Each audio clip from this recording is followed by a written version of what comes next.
בעשור האחרון ניהלנו מעל ל-200 מיליון שקל קמפיינים מאומנים בארצות הברית, בישראל ואירופה. את כל המידע וכל הידע והמסקנות הכי מרכזיות ריכזתי לכם בסרטון הזה. הוא הולך לצאת קצת ארוך, נצל מראש, אבל מי ששיווק דיגיטלי ופרסום ממומן מעניין אותו, אני ממליץ לכם בחום להישאר עד הסוף. זה הולך להיות סופר סופר סופר מעניין ואתם הולכים למצוא בו הרבה מאוד ערך. אני הולך פשוט לדבר על כל הדברים מההתחלה עד הסוף, לעבור נושא, קדימה מתחילים. השיעור הראשון הוא הרבה מאוד עסקים, בעיקר קטנים, פשוט מסתבכים ומסבכים את עניין יצירת הקריאייטיב.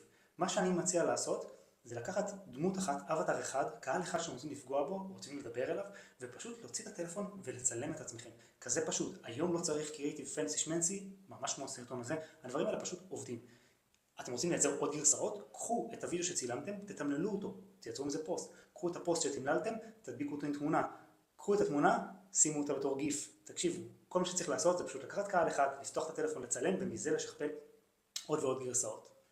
שיעור מספר 2. עסק קטן שנותני שירות לא צריך מיליון קמפיינים, כן? ומיליון קריאייטיבים ומיליון מוצרים כדי לעשות הרבה כסף. כל מה שהוא צריך זה מוצר אחד מרכזי, קמפיין אחד טוב, בסדר? ואם אתם עובדים עם הדבר הזה, אתם יכולים לייצר הרבה מאוד הכנסה. אני ראיתי עסקים שיש להם קמפיין אחד, 2 שמדברים על מוצר אחד בסך הכל, בסדר? ניקח למשל מדריכת הורים, לוקחים נושא אחד כמו למשל הרטבה בלילה אצל ילדים, וסביב המוצר הזה, סביב הדבר הזה, מוכרים רק אותו, ואתם תראו שאפשר לעשות מזה הרבה מאוד מאוד כסף. שיעור מספר 3, בסדר? הכי קל בעסק, כשדברים לא הולכים, להיכנס לסחרור של הנחות ומבצעים. בגדול, ברגע שמתחילים הנחות ומבצעים שהם לא קשורים לאיזשהו אירוע, זה מוזיל את המותג, ובטווח הארוך זה פשוט גורם לו לשקוע. אם אתם רואים שקשה לכם למכור במחיר שנמצאים, והמחיר שלכם הוא עדיין לא נמצא ברף העליון של הקטגוריה, תחדדו את הצעת הערך, תחדדו את הצעת המחיר ותחדדו את הקריאייטיבים שלכם. זה יפתור לכם את הבעיה הזאת. כשלא מצליחים למכור, לא קופצים למבצעים. זה יוצר יותר נזק מתועלת. שיעור מספר 4. אם אתם מסתבכים עם כל מה שקשור למדידה, כן? אתם מפעילים קמפיינים, ואז אתם לא יודעים בעצם מה הקמפיינים מכרו, בסדר? במיוחד זה קורה באתרי e-commerce, שיש לכם דיווח של הרועס מהפלטפורמות, והרועס הזה הוא תלוש הרבה פעמים מהמציאות. מה שאתם צריכים לעשות זה פשוט להסתכל על one day click לרכישה בלבד. לרוב זה ייתן לכם מספר שהוא הרבה יותר קרוב לאמת, בסדר? יש מערכות שנועדו לעזור לנו להבין את הרועס בצורה יותר טובה ולהבין את האימפקט של כל מערכת, אבל אם אתם רוצים להבין בצורה טובה את התרומה של כל ערוץ פרסום, פשוט תסתכלו על one day click ל-purchase, זה ייתן לכם תמונה הרבה יותר טובה. 5. כל צמיחה בעסק מביאה את האתגרים חדשים. הרבה אנשים אומרים, אנחנו רוצים להגדיל את העסק, רוצים להצמיח אותו, צריך לקחת בחשבון שכל צמיחה גם מביאה את כל מיני אתגרים. אם זה באי-קומרס, זה עניין של שילוח, של שירות לקוחות, של שחיקה ברווחיות, של הכנסה של עובדים חדשים. בסדר? אם זה בעסק שנותני שירות, אז גם זה כל מה שקשור לתפעול, כל מה שקשור למחירות, ולכן אני תמיד מציע לעשות סקייל בהדרגה ולא לקפוץ מעל הפופיק. עדיף לגדול יציב 5-10% כל חודש, זה הרבה. מה שנקרא זה מתווסף, 5 על 5 על 5 על 5, ולא לעשות קפיצה בפעם אחת של 30-40-50%, שדווקא יכולה לעשות נזק לעסק. 6. התפקיד של הסוכנות זה להתוות את הדרך בכל שלב, בסדר? לפתוח קמפיינים, כל אחד יכול היום. סוכנות אמיתית היא סוכנות שבאה ויודעת לקחת את הלקוח ולהתוות לו את הדרך ולהגיד לו מה נכון לעשות בכל שלב, לא רק ברמת הקמפיינים, אלא איזה ערוצי פרסום להכניס, כמה מדיה לקנות, איזה סוגי קהלים, איזה סוגי קריאייטיבים להפיק, מה נכון להכניס, האם נכון להכניס עוד מוצרים, האם נכון לצמצם את המוצרים, האם לקבל החלטות עסקיות כאלה ואחרות. זה המדד של סוכנות אמיתית, כי היא מכירה לא רק את השיווק, היא מכירה גם את השוק עצמו, היא מכירה גם את הסגמנט, והיא תדע לתת לכם הנחיות מאוד מאוד מאוד טובות מעבר לרמת הקמפיינים. 7. לקוחות חוזרים מייצרים רווח, אבל לקוחות מרוצים מייצרים לכם ממליצים. ולקוחות חוזרים, נכון שמייצרים לכם את הרווחיות, אבל לקוחות חוזרים שממליצים עליכם הם המנוע הצמיחה הכי גדול שיכול להיות. תרדפו אחרי ההמלצות האלה, תנסו לקבל כמה שיותר המלצות מלקוחות. הפנייה של לקוח שיפנה אליכם מישהו, תמיד תהיה הכי קלה לסגירה, הם הנכס הכי יקר והכי חשוב שלכם. 8. כשאתם מפרסמים שירות או מוצר, אל תנסו לפנות לכולם. באמת, קחו את הקהל שזה הכי מדויק, שזה נוגע לו בכאב הכי ספציפי, וגם אם יש לקהל הזה כמה כאבים, תפנו בכל קריאייטיב לכאב אחד. אל תנסו לדחוס הכל. העומס הזה יוצר בלבול, הוא גם מקשה על היוזר להבין מה באמת מבדל אתכם, או מה באמת המוצר הזה או השירות הזה יכולים לעזור לו, ולכן עדיף ללכת צר, ספציפי, לפנות כמה שיותר ספציפי, וככל שיותר ספציפי, הפרסום שלכם יעבוד הרבה יותר טוב. 9. מדידה, measurement. זה לא תוספת, זה לא nice to have, זה הבסיס וזה הדבר הכי חשוב בעולם. אם אתם לא סגורים איך לחבר את הפיקסלים ואיך לייצר את המדידה הבסיסית והנכונה לעסק שלכם, פיקסלים, גוגל אנליטיקס, פיקסלים של רדימרקטינג, פיקסלים של המרות, אל תתחילו לפרסם, חכו שיחברו לכם, תעזרו באיש מקצוע, אל תדלגו על השלב הזה, הוא הרבה הרבה הרבה יותר חשוב ממה שנראה לכם. 10. בסוף חיבור של אסטרטגיה, קריאייטיב, מדידה, מייצר צמיחה. אין דרך אחרת לערבב את המשוואה הזאת, אם משהו אחד מהדברים האלה לא קיים או חסר, זה פשוט לא יעבוד. ברגע ששלושתם עובדים ביחד, שיש לנו אסטרטגיה טובה, קריאייטיב טוב ומדידה נכונה, הדברים לרוב יעבדו ממש מעולה. 11. אופטימיזציה בלי הקשר עסקי זה סתם רעש, זה סתם מתעסק בכלום. להסתכל על מודעות ולהגיד, זה הביא יותר קליקים, זה עם CTR יותר גבוה, פה אחוזי צפייה, אין לזה באמת משמעות. מה שתמיד מעניין אותנו לראות זה מה מייצר לנו הכנסות לעסק, ובסוף להסתכל על קמפיין ולהבין מה האובג'קטיב שלו, מה המטרה שלשמה הוא נוצר, האם הוא נועד להביא לידים, האם הוא נועד להביא לקוחות חדשים, האם הוא נועד להביא לקוחות חוזרים, מה התפקיד שלו. כל שאר המשחקים האלה, האופטימיזציית מיקרו הזאת, היא לא רלוונטית. עדיף שתתמקדו בדברים שיש להם באמת באמת משמעות עסקית. 12. שקיפות מול לקוחות זה קו אדום. אם יש לכם תחושה שהסוכנות שלכם לא שקופה, לא לגבי התוצאות, לא לגבי המספרים, לא לגבי הנתונים שלכם, תשחררו, תחתכו מהם, אני אומר לכם באמת, פשוט תלכו משם. כל דבר שקורה בתוך הפרסום, בגלל שזה חלק מהעסק, חייב להיות נגיש שלכם, שקוף אליכם ומאוד מאוד מאוד מאוד ברור. תקפידו על זה, הכי חשוב בעולם. אם יש לכם ספקות, פשוט תחתכו. 13. סינון של לקוחות זה גם חלק מצמיחה של עסק. תלמדו להגיד לא. אי אפשר למכור לכולם, אי אפשר לפנות לכולם, אי אפשר לסגור את כולם, לא כנותני שירות ולא כאתרי סחר. להגיד לפעמים לחלק מהלקוחות לא, עוזר לכם להתמקד בלקוחות שהם כן רלוונטיים, שיהיה לכם כיף לעבוד איתם, שיקנו ממכם ושיעשו את זה בכיף ובשמחה ועם חיוך. 14. בלי שרשרת של שיווק, מחירות, תפעול, זה פשוט לא יעבוד. בסדר? אתם חייבים לשים לב שכשאתם עובדים ואתם בעצם עושים שיווק ואתם מפרסמים את המוצרים שלכם דרך קמפיינים, אתם צריכים לראות שכל השרשרת הזאת עובדת. אם משהו בשרשרת הזאת לא עובד, לא משנה כמה טראפיק טוב תקנו, לא משנה כמה הצעות טובות תביאו, זה פשוט לא יעבוד. 15. תלמדו מאחרים, תעתיקו גם מאחרים, אבל בסוף תנסו להבין מה עובד לכם. אנחנו רואים את זה בהרבה מאוד חשבונות. מבנה אחד שעובד אצל לקוח באותה קטגוריה לא בהכרח יעבוד אצל לקוח אחר. תמיד צריך להסתכל מה קורה בשוק, צריך להסתכל על מתחרים, צריך ללמוד מהם, להבין מהם, להסיק מהם מסקנות. כן? לקחת מהם השראה הרבה פעמים, אבל בסוף להבין שיש משהו שהוא אצלנו ייחודי ורק אצלנו יעבוד, ולהיות פתוחים וגמישים מחשבתית, לעשות טסטים עד שאנחנו מוצאים מה עובד לנו בחשבונות פרסום שלנו.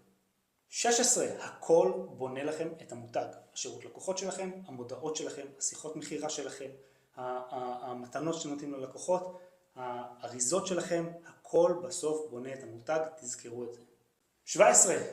תזוזו מהר, באמת אני אומר, אני רואה מלא עסקים שמתבחבשים על כל מיני טסטים, עד שהם עושים את הטסט, ועד שמכניסים איזשהו מוצר, ועד שעושים איזושהי פרסומת, תקשיבו, תזוזו מהר. הלקוחות שלכם רוצים שתזוזו מהר, ויותר גרוע מהכל, המתחרים שלכם זזים מאוד מהר. ולכן עדיף שיהיה לכם פתרון, שהוא לא פתרון מושלם, אבל הוא פתרון, מאשר לא לעשות כלום. מתקנים תוך כדי תנועה, בסדר? זה כלל מאוד מאוד מאוד חשוב. 18. קמפיינים של מיתוג מגיעים רק אחרי שמיצינו את הקמפיינים של המחירות. אתם לא קוקה קולה, אתם לא איקאה, בסדר?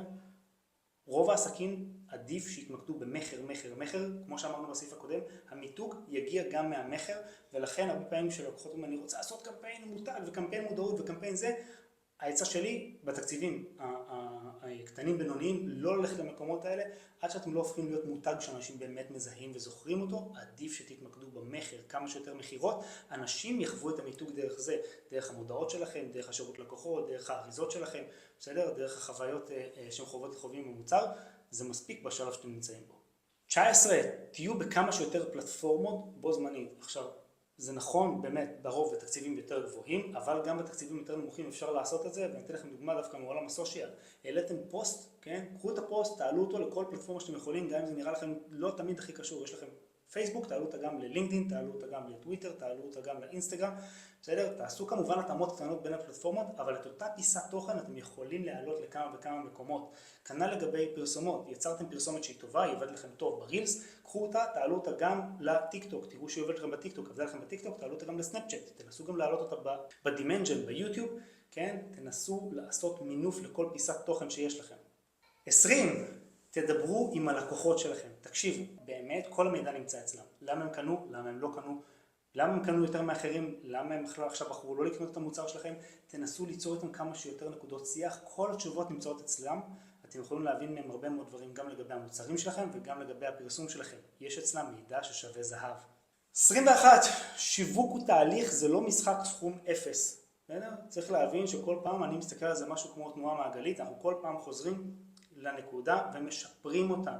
זה לא שאם עכשיו ניסיתי איזשהו קמפיין והוא נכשל, אני פה סוגר את השלטר, זה לא שאם עכשיו ניסיתי איזשהו מהלך שיווקי והוא נכשל, פה אני אומר אני סוגר את העסק, צריך להסתכל על זה כתהליך. כל תהליך אנחנו באים איזושהי הנחת עבודה, אנחנו עושים מחקר מקדים, אנחנו מבצעים את הפעולה ובסוף מנתחים אותה ומסיקים ממנו מסקנות. בין אם זה עבד ובין אם זה לא עבד, אבל זה לעולם לא משחק סכום אפס. מי שרואה את זה כתהליך, מי שרואה את זה כמשחק שהוא לא נגמר, נהנה מזה הרבה יותר, גם ברגעים שדברים לא כל כך הולכים כמו שצריך. 22. מי שמכיר את המספרים שלו בעסק לא מפחד להוציא כסף כשנכנס כסף. זה המשפט, תחשבו עליו שנייה. אתם מכירים את המספרים שלכם בעסק ואתם מריצים קמפיינים, כשאתם מזהים שנכנס כסף, אין לכם ולא אמור להיות לכם שום פחד להגדיל תקציבים. 23, סעיף אחד מהחשובים. לא מקבלים החלטות בימים שחורים. תקשיבו, זה ממש כמו הבורסה. ביום של ירידות לא מוכרים. גם בקמפיינים, בזמנים שלא הולכים, תלמדו לשלוט ברגשות שלכם ולא לקבל החלטות פזיזות, רק בגלל שהיה יום או יומיים לא טובים. המוח שלנו הוא לא רציונלי, הוא מוח רגשי. ולכן גם אם הייתה תקופה טובה, פתאום מגיעים יום, יומיים, 3 שהם לא טובים, וזה מאחיר לנו את כל האווירה, ואנחנו יכולים לקבל באמת החלטות מאוד מאוד לא טובות, רק על סמך התחושות שלנו. ולכן לא מקבלים החלטות על בסיס רגשי, מנתקים את הרגש, מחכים רגע יום, יומיים, ורק אז מקבלים החלטות עסקיות חדשות. 24. לכל קמפיין חייבת להיות מטרה מדידה. תזכרו את זה. אם יש לכם קמפיין שאין לו מטרה מדידה, הוא פשוט לא יעבוד. אתם לא תדעו איך לשפוט אותו. עכשיו, טיפ קטן ממני, אם אתם רואים שיש לכם CTR גבוה, כן, ויחס המרה נמוך, תשפרו ותחדדו את ההצעה העסקית שלכם, כי היא כנראה לא טובה. אם אתם רואים שיש לכם יחס המרה גבוה, אבל CTR נמוך, כנראה שהמודעות שלכם לא מספיק ממירות, תחדדו את המסרים שלכם ואת הקריאייטיב שלכם. 25. הנחות הן כלי ולא אסטרטגיה. דיברנו על זה רגע מקודם. הנחות בלי הקשר, כן? הנחת יום הולדת, הנחת קוד קופון הוספה לעגלה לנטישת עגלה, מבצעי נובמבר, סתם הנחות בלי הקשר פשוט מורידות את הערך הנתפס של המותג. חשוב מאוד, אני חוזר על זה פעמיים. 26. לעסקים שנותני שירות, אחרי המקצועיות, הכישרון הכי חשוב שלכם זו היכולת למכור. אם אתם עסקים שנותני שירות, אחרי שהתמקצעתם ואתם באמת יודעים לתת שירות נהדר ואתם סופר מקצועיים, תתמקדו במחירות, תלמדו למכור, זה הדבר שיגדיל לכם את העסק בצורה הכי גדולה. 27. אל תחכו לקבל תשובות מאנשים אחרים, אל תחכו לנציגי פייסבוק, אל תחכו לנציגי גוגל, אל תחכו שיענו לכם באיזה קבוצה בפייסבוק.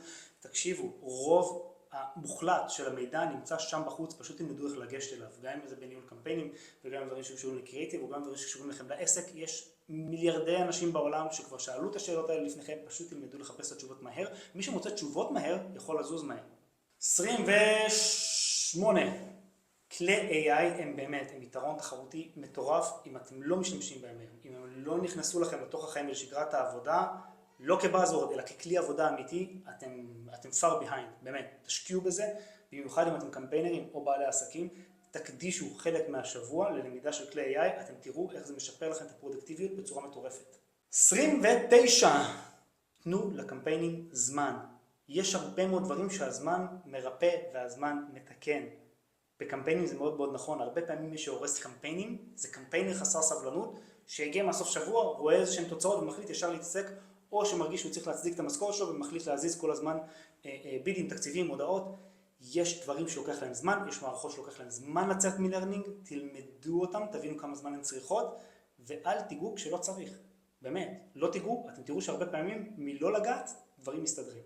30 ואחרון, תקשיבו, ניהול הרשאות ושימור מידע בארגון זו לא המלצה, זה חובה. יצא לראות כל כך הרבה אתרים, כל כך הרבה עסקים שפשוט היה להם ברדק מטורף, איבדו הרשאות, נחסמו להם חשבונות, לא הצליחו להיכנס לכל מיני דברים שהיו מאוד מאוד חיוניים להם, גם ברמה העסקית וגם ברמת הקמפיינים, רק בגלל שלא ניהלו את ההרשאות ולא ניהלו את המידע בארגון בצורה טובה.